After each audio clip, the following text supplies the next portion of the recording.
Writing style. Depending on who you talk to or which book you've read, you'll come across loads of rules for writing. Like don't use too many adjectives. Don't use too many adverbs. Don't use ready-made phrases. Don't use obscure words. Why use a big word when a smaller word will do? Avoid run-on sentences, and obviously the classic show, don't tell. Now, I think the book that most aspiring writers will read is going to be George Orwell's On Writing and the rules he sets out in that. Now, I'm not going to talk about that book because I think it's mostly redundant for fiction writing. I think what the mistake a lot of people make is that they think Orwell is talking about writing fiction when I think he's just talking about journalistic writing and clarity because of the obscurity that was going on in terms of like pamphlets being sent around at the time. I would say don't read On Writing by George Orwell thinking that this is going to make you a better novelist, because it probably won't. Some of the rules that I hear and that I set out, the one that I think that you should probably just ignore altogether is why use a big word when a little word would do. I don't think anybody writing fiction who's, I guess, trying to write a great sentence will take out a big word, I guess like a long word with a lot of letters in it, and add in a word that is just used so often, commonly, and then destroy the meaning of a sentence or the tone of a sentence, the rhythm of a sentence, because that's what's important for me in fiction, is the rhythm of the sentence. And a lot of short words won't do in terms of capturing the rhythm of or the tone that you're writing. So yeah, that's probably some of the worst advice when it comes to like writing fiction, I would say. I do kind of agree with the adjectives and adverbs because it just doesn't challenge the reader much, and it can pull them out of, I guess, kind of the story if you're using an adjective that just essentially doesn't say anything about what's happening. Using ready-made phrases is something that I will definitely say try your best not to do, just because of the same reason as the adjective. If you write a sentence and there's a phrase in there that you feel like you've heard before, or if it just comes to you too easily, it means you've heard it before, just don't use it. Just use something else because you just want to make the writing as fresh and original as possible.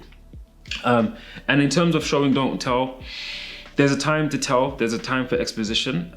If you do it well, people won't even notice that you're beating them over the head with information. And sometimes showing is too much. Sometimes you can tell when a writer is trying too hard to show rather than tell, and it just becomes just loads of words, muddled words trying to tell you something that could have been done in a single sentence because they've just taken that phrase so seriously that it's like a rule that they just can never break. And I just don't feel like that is a good way to write. And although I'm giving this masterclass, I don't think anybody can tell you how to write. I think it's just a process, as the process that I described at the beginning of reading, listening to music, trying different things, and experimenting with different styles. When I first started reading, one of the things that I did was, if I came across a word that I didn't understand, I'd write it down in a book, Google the definition, and leave it in there. And then every day, every evening, I would just go through the words and see which ones do I like, which words sound good, blah, blah, blah. And then the ones that I liked, I would internalize them and try and use them as I write, because what we do sometimes is we think that authors somehow have this kind of mental dictionary that contains all of the words depending on the education that they've had or something. So if you read an author who comes from a particular kind of background and they use particular kind of words, immediately you think, oh, why are they being pretentious? But you don't think that about somebody else who's probably used a thesaurus to write their novel. And there's nothing wrong with that, because we're not born with this information in our head. We read and we absorb things, and it's important to experiment. It's important to do whatever you like. Write run-on sentences if you really want to. You shouldn't limit yourself. When it comes to the editing process and something doesn't work, then you can take it out. It doesn't work. That's absolutely fine. If you need to use the dictionary, use the dictionary. If you need to use a thesaurus, use it. There's nothing wrong with that. Vladimir Nabokov is one of the most celebrated authors in the Western world, and there's no way you can read one of his books and not imagine him sitting there with a thesaurus, dribbling over the words that he's putting down on the page. Go hard with language and just see what works and what doesn't. See if the tone's right, the rhythm's right. And if it is right, then keep it. Don't take it out and replace it for a small word because George Orwell told you to do so.